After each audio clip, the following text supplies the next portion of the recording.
Alright, everybody, welcome back. And tonight we're launching a brand new segment here on Back to the Present that is called Then and Now Everyday Life Across Generations. The idea is simple: we're going to take ordinary aspects of everyday life and compare how they functioned in 1980s, 1990s, the 2000s, and today.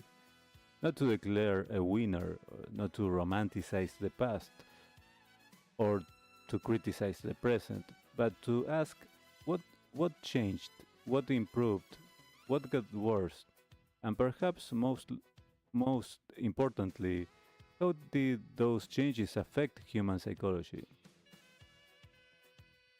So tonight's topic is one that appears constantly in discussions about loneliness, community, anxiety, and social disconnection.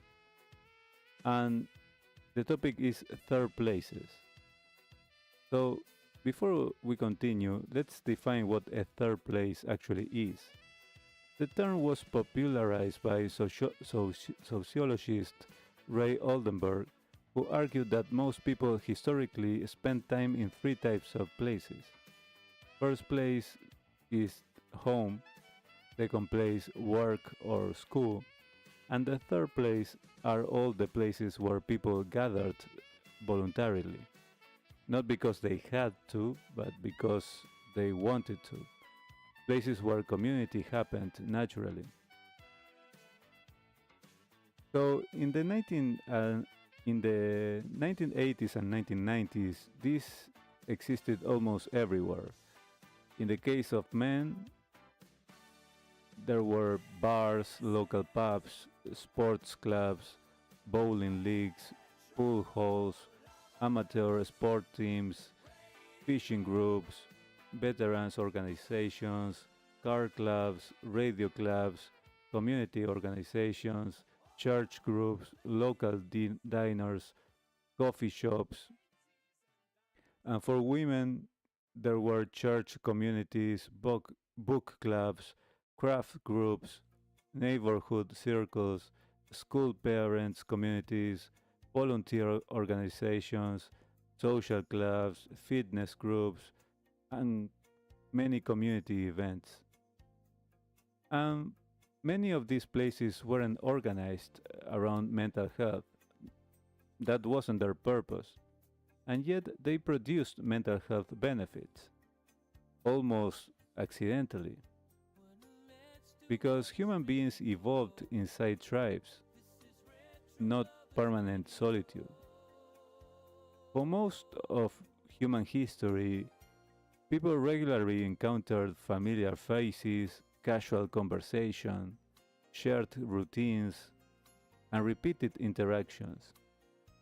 You knew the bartender, you knew the librarian, you knew the grocery cashier, you knew the coach, you knew the neighbors, and these relationships weren't necessarily deep friendships, but they mattered a lot.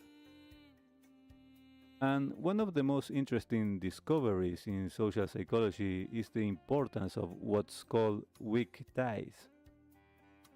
They are not best friends or your spouse, or they are not family. They are weak ties. The people you see regularly, the people you chat with briefly, the people who recognize your face. And what researchers discovered is that these weak ties contribute enormously to well being, belonging, social trust, and emotional stability, because they create a feeling that I exist within a community. And many people underestimate how psychologically important that feeling is. So now let's talk specifically about men, because I think men and women were affected differently by the decline of third places. In the past, many men built friendships sideways, not face to face, but side by side, fishing together, working on cars together, watching sports together, playing cards together, bowling together, drinking together as well. Men often connected through shared activity, not necessarily through emotional disclosure. And here's the important part: they could receive support, encouragement, advice, belonging, without ever calling it support, because the activity itself created the connection. Many men today still want friendship to work this way, but many of those environments no longer exist. Now let's see the case of women. Women lost something too, but it often looked different. Historically, women maintained larger social networks, more frequent communication, more emotional sharing, more relationship maintenance. And many traditional community structures supported that. Neighborhood communities, extended family contact, religious communities, school parent networks, volunteer groups. As this weakened, many women retain digital communication but often lost physical community. And those are not identical things. Texting someone is not the same as spending 3 hours together. Social media interaction is not the same as sitting around a table. And this is where this topic becomes interesting, because once these third places started disappearing, something else arrived to replace them. The question is, did social media replace them? Did online communities replace them? Did streaming replace them? Or did smartphone replace the third places? Or did some functions simply disappear altogether? So, by now,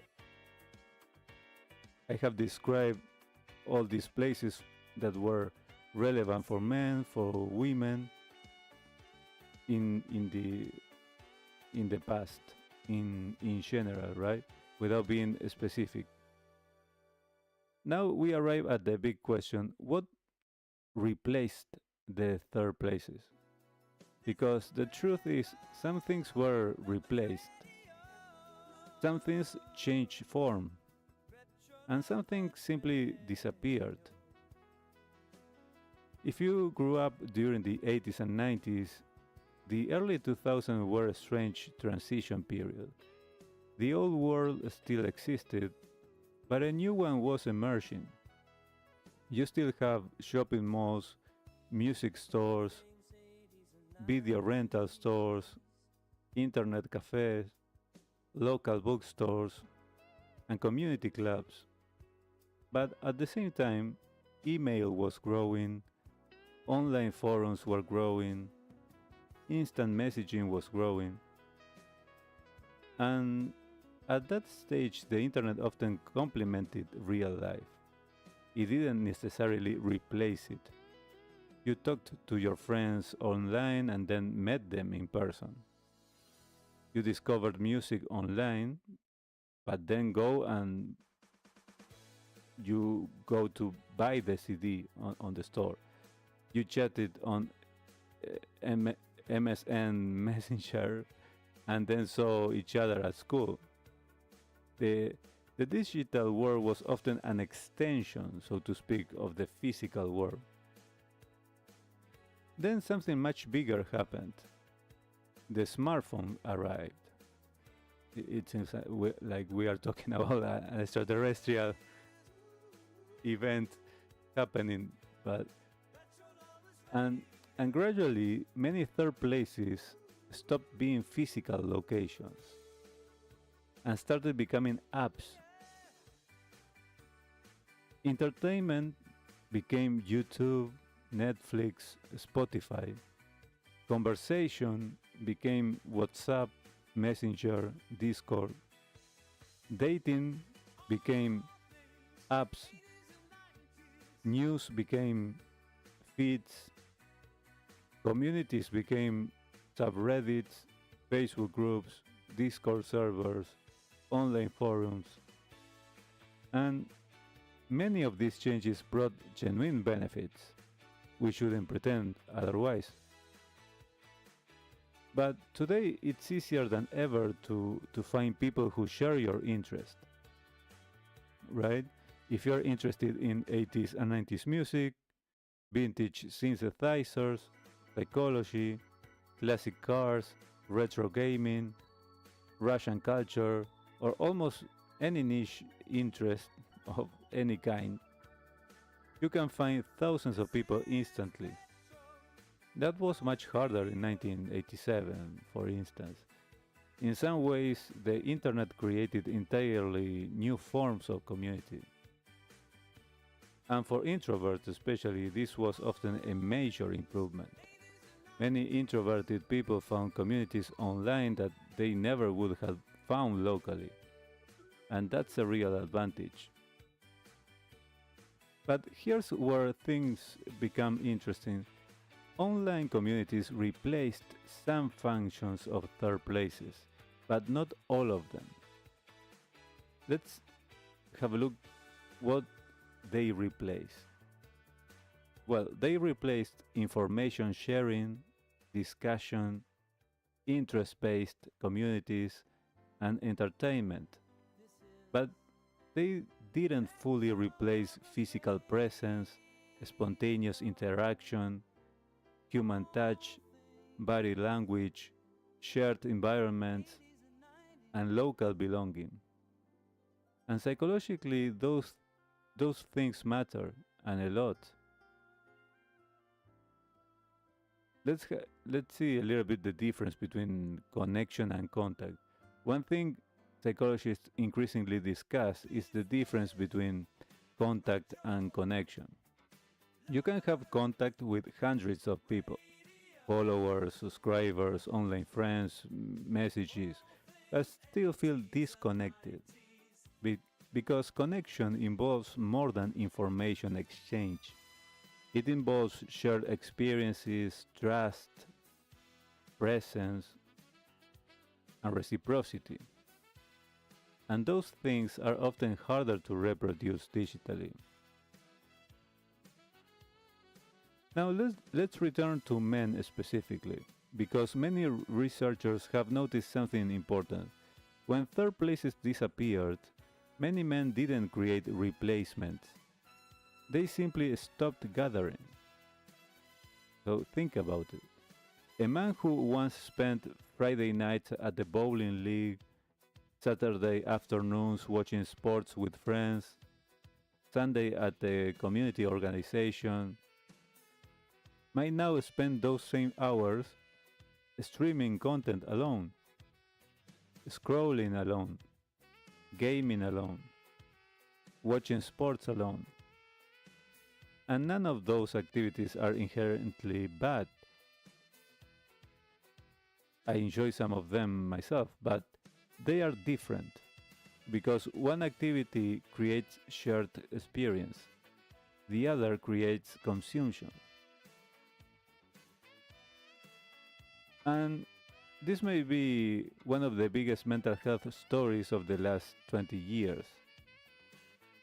Many men still have friends, but they often have fewer opportunities to actually see them.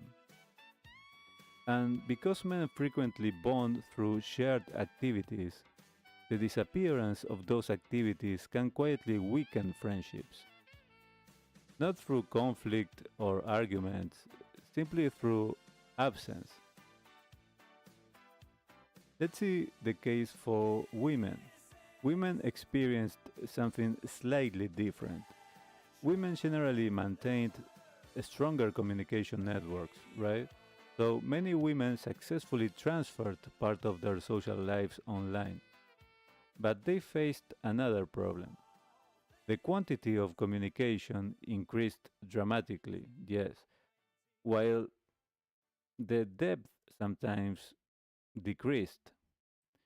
They got more messages, more updates, more likes, more notifications, but not necessarily more meaningful connection with those people or the people they want to connect with. And that's one reason many women today report feeling simultaneously connected and lonely at the same time. A, a paradox that would have sounded strange, uh, really strange 40 years ago, right? So, one of the biggest losses for both men and women has been local community. In the past, many relationships emerged naturally. You didn't need an app, you didn't need an algorithm. You met people because you repeatedly occupied the same spaces: church, the cafe, the school, the sports club, or the same neighborhood. So, repeated exposure created familiarity, and familiarity created trust over time, and trust created the community. And many people today underestimate how powerful that process was. So, what happens psychologically when these structures weaken? Well, several things tend to happen. People feel more isolated, less supported, less known, less connected to a larger social fabric.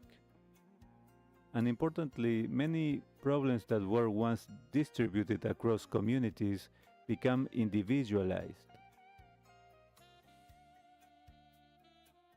And what that means is that people begin carrying everything themselves.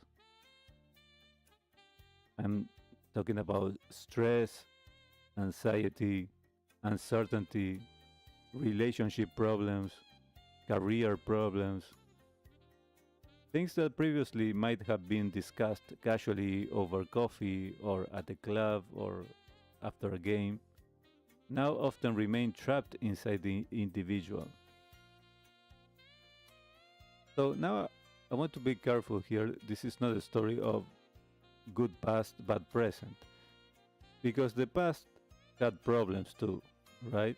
Some communities were exclusionary, some social expectations were unhealthy, some people felt trapped in the past as well, and many modern freedoms are genuinely valuable. But I do think we lost something worth acknowledging. That is not perfection or utopia, but uh, something about regular, low pressure, close or face to face community. And perhaps the most useful question is not how do we return to 1985 or 87, or, because we can't. The real question is what modern version of third places do we need to build? What will help people meet, talk, belong, and share experiences and support one another in a way that fits modern life? Because human psychology hasn't changed nearly as fast as technology has. We're still social creatures, still tribal creatures, still community creatures, alongside being an individual. And even when we pretend otherwise, that we don't need any type of collective. So perhaps the lesson today is not that the past had all the answers. And it isn't that technology ruined absolutely everything. It's that every generation inherits something and loses something. The challenge is recognizing what was valuable before it disappears completely. And maybe that's one reason conversations like this matter. Because sometimes looking backward isn't about living in the past. Sometimes it's about identifying human needs that never really changed: the need to belong, the need to be known, the need to matter to someone, and the need to occasionally sit in a room with other people and simply feel part of something larger than ourselves.